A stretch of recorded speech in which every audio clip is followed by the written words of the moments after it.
I'm as open as you can possibly be in this book, and I just think we should all be that way. There's no shame. It's life. Life is messy, and we should all be open about it, and because that's how we can genuinely connect. And when we genuinely connect, then we can genuinely support each other. Hello, this is Dr. Ned Hallowell, and welcome to Distraction. Today is a very special day for me because my new book, a memoir, is released today. Today is launch day, birthday, if you will, of my book, Because I Come From a Crazy Family, The Making of a Psychiatrist. You may buy it in bookstores today. You may buy it on Amazon or other online outlets. And we are celebrating the release of my book by having one of my favorite people, Barry Berman, the man in charge at Collision Media, and the man who conceived of the idea of this podcast, who came up to Cambridge and took me and my wife out for lunch and said, "Why don't we do a podcast?" And I said, "Wow, I would love to do that, but I have no idea how to do that." And he said, "Yes, you do." And next thing you know, we were doing this podcast, and I've truly enjoyed every minute of it. Barry is a brilliant, creative innovator in the field, and as a way of celebrating the publication of this book, Barry is going to flip the script and interview me about this book. So I'm now going to turn over the hosting chores to my friend and colleague and mentor in many ways, Professor Dr. Barry Berman. Well, you know, the last time you and I spoke on microphone was your very first episode of Distraction, which was, I'm told, 252 shows ago. Oh, my goodness. You know? Oh, my goodness. And just so that you know, the first time we spoke together was kind of an oral memoir because you told us a little bit about your life back then. And then as I'm reading the book, I recognize some of the wonderful stories that you shared with us kindly back in the first episode. But since then, now Sarah, our wonderful producer, has told us right before the show that we've hit record numbers of downloads, which is the measurement of people listening in the podcast world. Yes. And then on a monthly basis, we're now reaching 76,000 people, which Wow. I think is just phenomenal. I remember that first day I said, "Barry, will anyone listen to this?" Yes. And now we're at 76,000. Wow. 76,000 a month. And in the year or so, the year plus that we've been doing this, we've had well over 1 million downloads overall. It's a thrill not just to be part of and engaged in your success, but this show is actually having a significant impact on many people's lives. Yeah. It's one of the top podcasts on iTunes in the self-help category. In the health, it's the top ADHD podcast. But it's really changing people's lives, and in some cases, and we won't go into those stories, you've actually helped save lives with this podcast. So it's wonderful for me to be involved in a small way in getting this off the ground. You're really building a great community and reaching an awful lot of people around the world, and so we thank you, and one of the people who reviewed your show in iTunes says thank you 1 million times over for this show. So thank you. We thank you. For that. So now, because I came from a crazy family, or because you came from a crazy family, first, and I'd like to get into your stories very quickly, but I must tell you that it is a phenomenal narrative. It was fun. It's moving. It's a remarkable story of almost an unbelievable life with unbelievable but true cast of characters like Ducky and Skipper and Uncle Jimmy and Gammy and Nell, who I hope you all in the listening audience get to read this book because you will come to love these people and know these people because of your amazing ability to tell a story and amazing ability to convert it to the printed page. And the other other thing, after reading one of your books many years ago, not Driven to Distraction, but Delivered from Distraction, I remember you talked about how ADHD people read, and they like to read things in short bites. And I noticed that as we're going through this, the chapters were relatively short, so I could feel the sense of accomplishment. Every 3 or 4 pages, I could kind of like get a little endorphin kick, you know. So let's get right into it. So starting from the middle, I guess, you looked for advice from a psychotherapist named Max Day. And you told him a little bit about your life story when you met him and you were seeking his advice on getting psychotherapy or psychoanalysis, I guess, right? And it was an emotional experience for you in retelling your life story to him. And he said, too bad more people don't take the time to tell their story. And then you asked, why don't they? Yeah. And he said, no one asks them. So now you've been asked to do this. Mm-hmm. You wanted to do this. And my opening question is, what made you decide to write this wonderful memoir?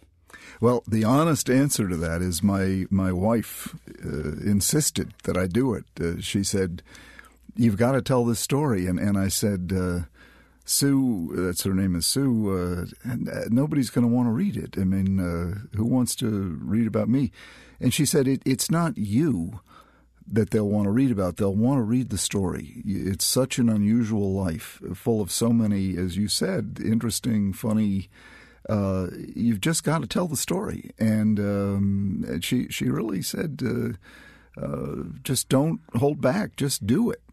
And so with her encouragement, and she's really responsible for pretty much everything good in my life, with her encouragement, I said, okay, I'll depart from all the other books I've written, all the 19 other books, and write a memoir. And publishers, to my surprise, wanted it. And so a year and a half later, here it is, hitting the stands today.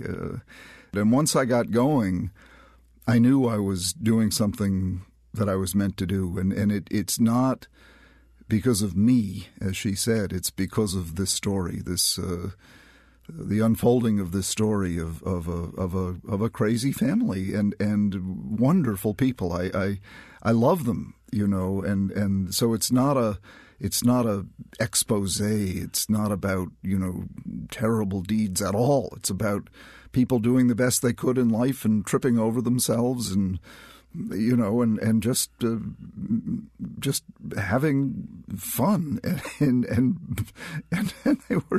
they were drunk, they were crazy, but they were pretty much, most of them, loving people and just getting into various kinds of fixes. Right. You sense that from the get-go. And I think a place that we can jump off from now is to talk a little bit about some of these characters and bring them to life for us. But I'll tell you that in reading this book, as I hope everybody does, that first you're going to say, this is unbelievable. The stories are just amazing. If this were fiction, you wouldn't believe this. I mean, you'd say somebody had to make this up. Right. So the best thing to do is instead of explaining it, is to give us a story from what you call the WASP trilogy, which was what alcoholism, mental illness, and politeness. The WASP triad. The WASP triad. Yes. And tell us a story that you can recall that you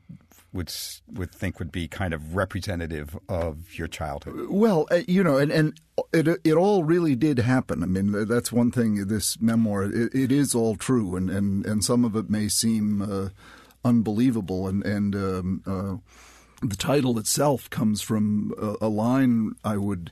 When I was in medical school and I was applying for residencies in psychiatry, and I'd go for interviews, and they would always ask, why do you want to become a psychiatrist? And the standard answer was because I'm interested in brain science, or I'm interested in the life of the mind, or I'm curious about why people do what they want to do. And my answer was much more straightforward. I would say because I come from a crazy family, and that became the title of this book. And that is why I wanted to be a psychiatrist. I wanted to learn about how to take care of families like my own.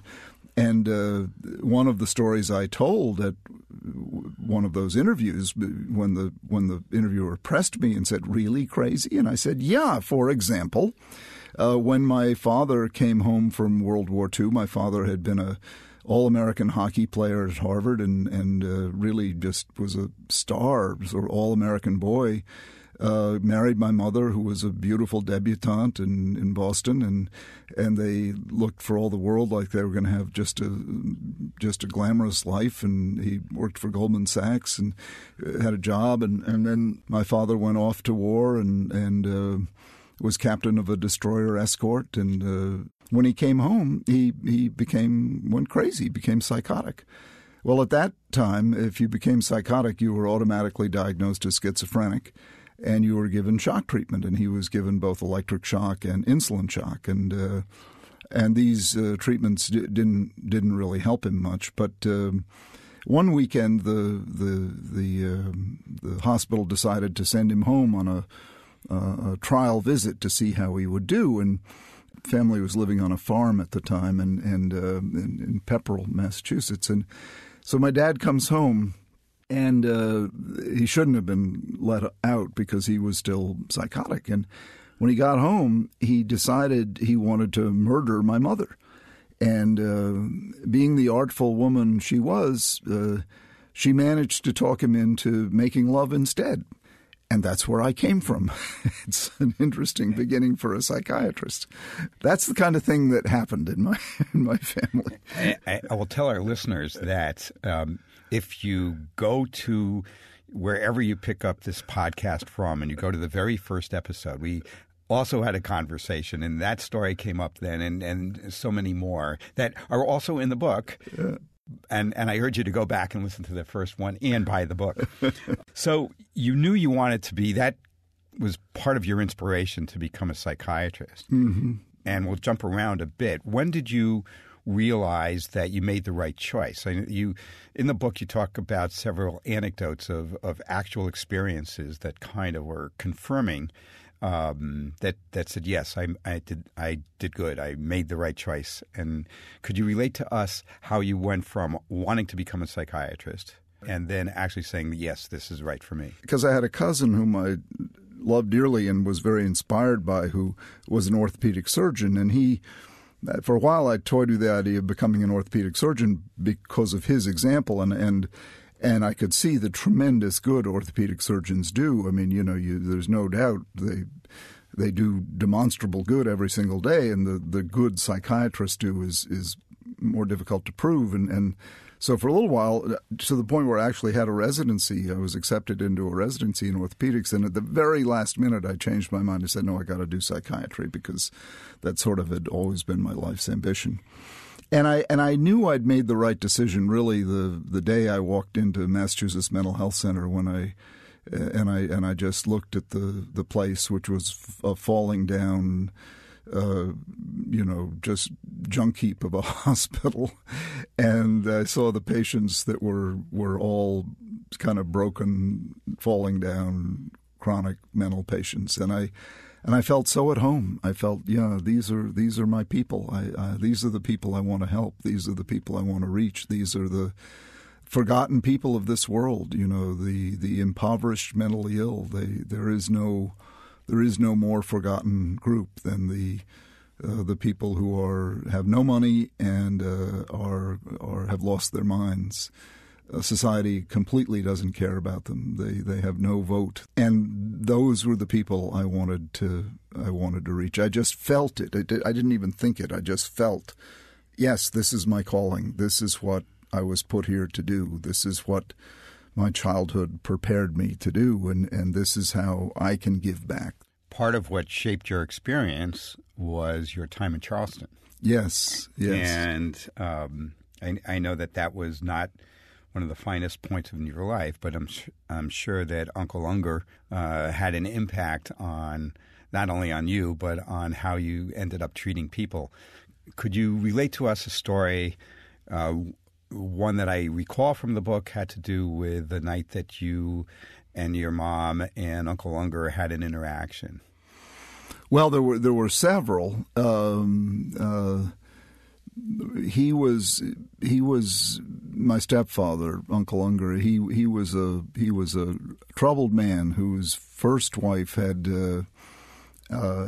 committed suicide in a very gruesome way, and he was a brilliant man. He was an absolutely brilliant man, but I don't think he ever really got over that suicide, and in the process he became alcoholic, and when he was drunk he became abusive to my mother. He never abused me, to his credit, but he did her, and so I would stick up for my mother. And one night I came down and he was standing over her with a poker, and I ran at him and tackled him around his ankles, and he dropped the poker and staggered back, and he was stunned that I had attacked him. And my mother went off and sat on the couch and told me to come to her, and I didn't. I stood there staring down Uncle Unger, as I called him, and he went over and sat in his chair, and of course he was drunk, and I really forgive him. He did other bad things. There was one night he brought me down. It was always in the middle of the night. He brought me down. He'd been out gambling, and he was with a couple of other guys, and there was a big pile of cash on the bed, and they were using my mother's naked back and backside as a wall to throw dice against, and he wanted me to learn how to shoot dice, and of course all I saw was my mother naked having dice thrown against her, and I went back upstairs, and the next morning nobody said anything. I don't think they even remembered what had happened, but I remember those things shouldn't have happened, and I don't hold it against him. He suffered his own suffering and tried to work it out in his own way. He was a brilliant, interesting man who suffered. And my mother, to her great credit, got me out of there after 4 years of living in a really, really traumatic sort of scene. She sent me away to boarding school at the age of 10, a school called Fessenden, and I was a boarder there for 4 years, then a boarder at Exeter for 4 years, then Harvard for 4 years. So I grew up in institutions, and they really saved me. But it was also in Charleston that I discovered God, if you will. They sent me off to church, to the Episcopal Church, St. Michael's, and on Sunday morning, and they would be in bed sleeping off the hangover, and I'd come down and my mother would tie my tie for me when I was, 7 years old, and I'd get on my little red Schwinn bike and I'd pedal off to St. Michael's and sing in the choir, and that became my clubhouse, and I felt this presence of God. Now, I didn't know what God was, but God became very important to me. It was like my imaginary friend, and I felt, there was this presence of this positive entity that I called God, and I learned God was always present, and I actually built a little altar in my bedroom in Charleston, and I would pray, and again, it was not advanced theology. I just felt this presence of you might as well call it an imaginary friend. I felt this presence that was telling me everything's going to be okay. Don't worry. Your friend is here called God. And I would talk to God, and God would say, don't worry, things will be okay. And that was my introduction to God, if you will, through being sent off to church because my mother and stepfather wanted to sleep in, and it took, and to this day I have this very deep belief, and I'm a psychiatrist in Boston. Not many psychiatrists believe in God, and I do, and in a very cognitive way. It's just a very deep sort of visceral sense that there is this positive force field, and that people say to me they don't believe in God. I said, well, you do believe in love, don't you? And most people will say yes. And I said, well, that's God, God's love. And that got started in Charleston, being sent off to the Episcopal Church. You have made you have not hidden the fact that you have ADHD. Yes, I love it. And that certainly has inspired me and so many others. At what point in this arc of your story did you realize that there was something different about you? Well, I always knew that I was different. In first grade, I couldn't read. And I was called a mirror reader, which we now call dyslexia. So I knew from first grade that I learned differently. And thank God, I had this wonderful teacher, Mrs. Eldridge, who made sure I didn't feel bad about it. She just put her arm around me, so I knew I was different, and I knew I learned differently, but I didn't feel any bit of shame about that whatsoever. And I was able to excel academically, so nobody ever called me out for it, and I also knew I was different because my family was so different from any other family. I had, And you knew that your family was different. Oh, you yes, had a cognition of that. Yes, I did. I didn't know exactly what was wrong with my father. I didn't know because we didn't talk about it openly, but I did know he was off in hospitals, and I didn't know what his diagnosis was, but I knew it was sort of hush-hush, and then I knew the divorce. My mother divorced him and then remarried my stepfather, who I knew could be cruel, and I pretty much hated him, even though now I've completely forgiven him. But and then I knew they divorced again, and I got sent away. So I knew all that was very different from most of my friends, and so I knew I was set apart in those ways. But then I knew I went about things differently. That I was very creative, but I didn't go about things in a linear fashion. I didn't know there was a name for any of that, but I knew I liked it, and thank God I had teachers who appreciated it. And one of the reasons I love Exeter is it was, contrary to the way most people think of it, as a very rigorous conventional school. It's anything but conventional. It was very outside the box.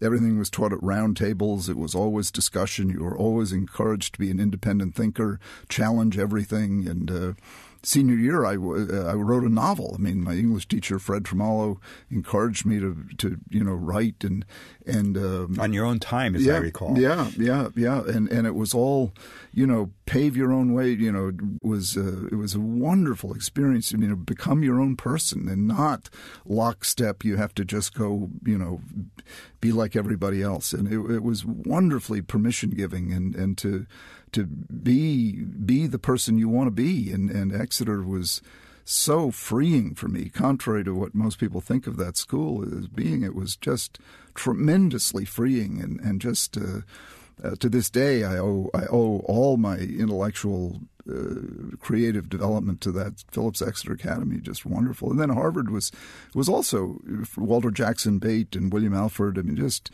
wonderful mentors, and just my love of Johnson, and then Alfred with his.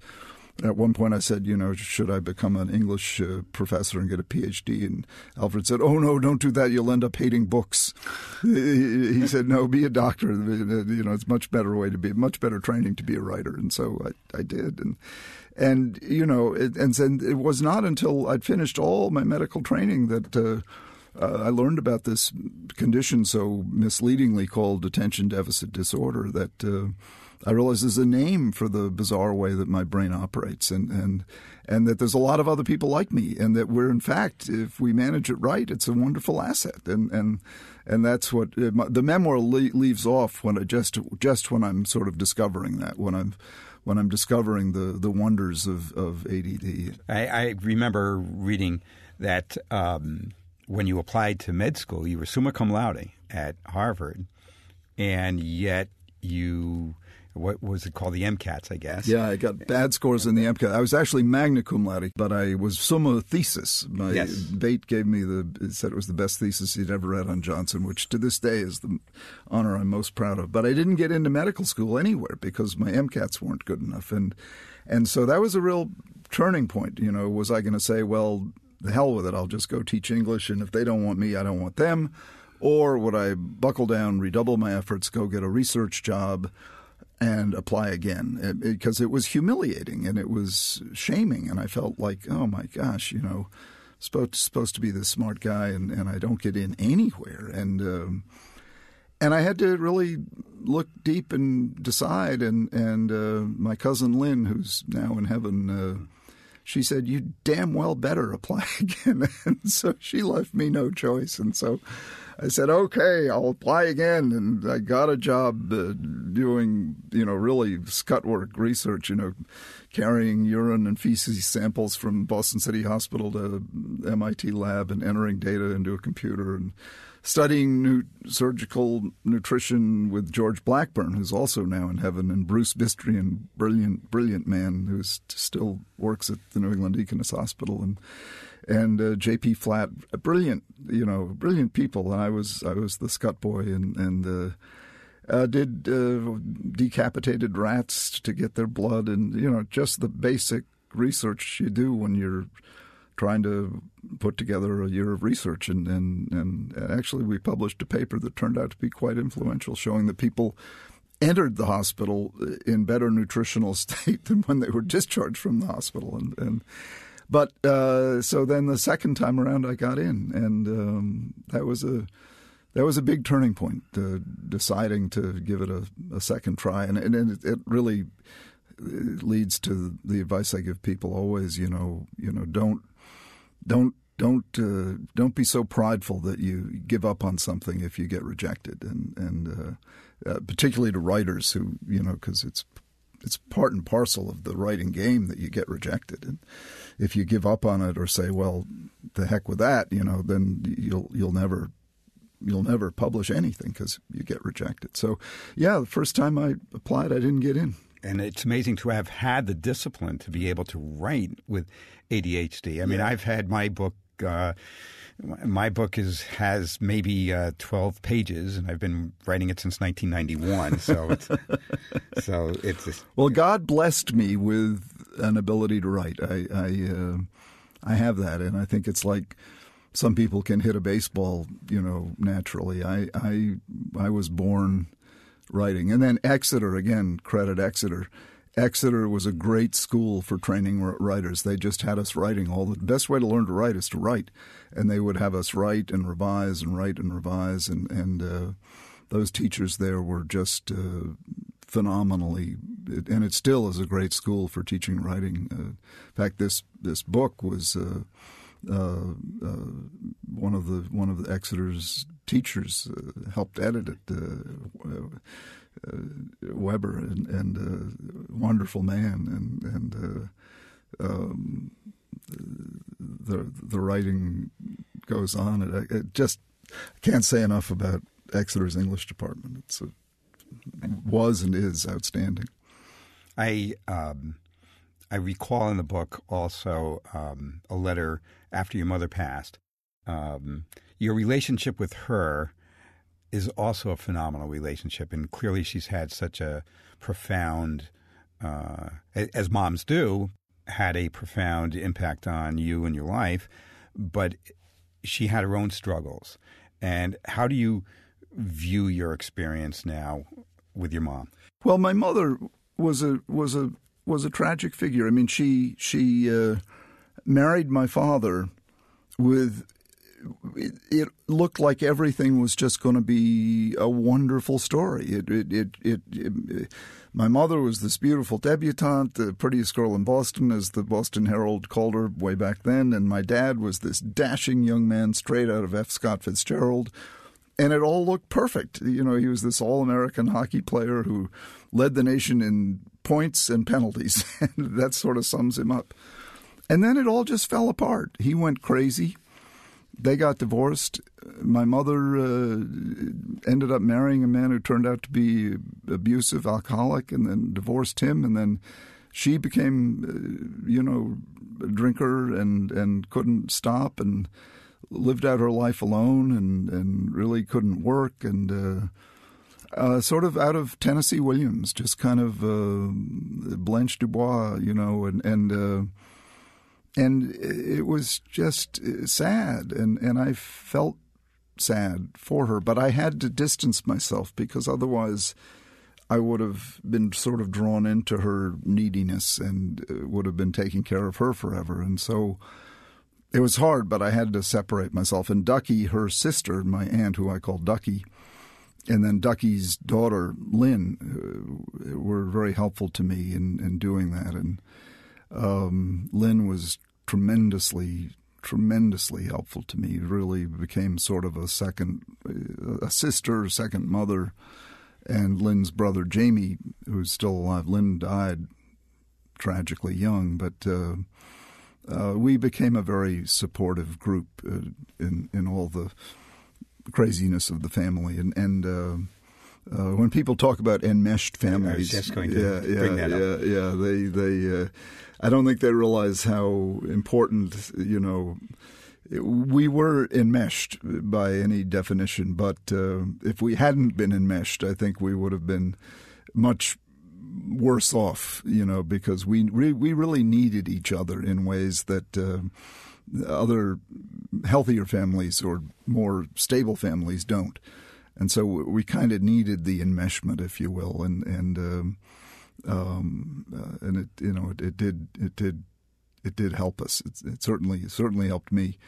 Life just does happen, and the good and the bad. And I guess I come back to my belief that we never do die once and for all. That we continue in one form or another. And I think somehow or other my mother has found her way, and my stepfather and my father. And I hope they approve of this memoir. People said to me, does your family approve? And I said, well, the ones who might disapprove are no longer here, but I think in some way they are. So, one of the great privileges that I've had in not only getting to know you and producing the podcast was also to getting to know Sue, who's quite a remarkable person. There's a wonderful anecdote about when you proposed to her. And but I also remember one of your most significant pieces of advice is to have the right job and to marry the right person. Yes. And clearly you have done that. So could you talk a little bit about Sue?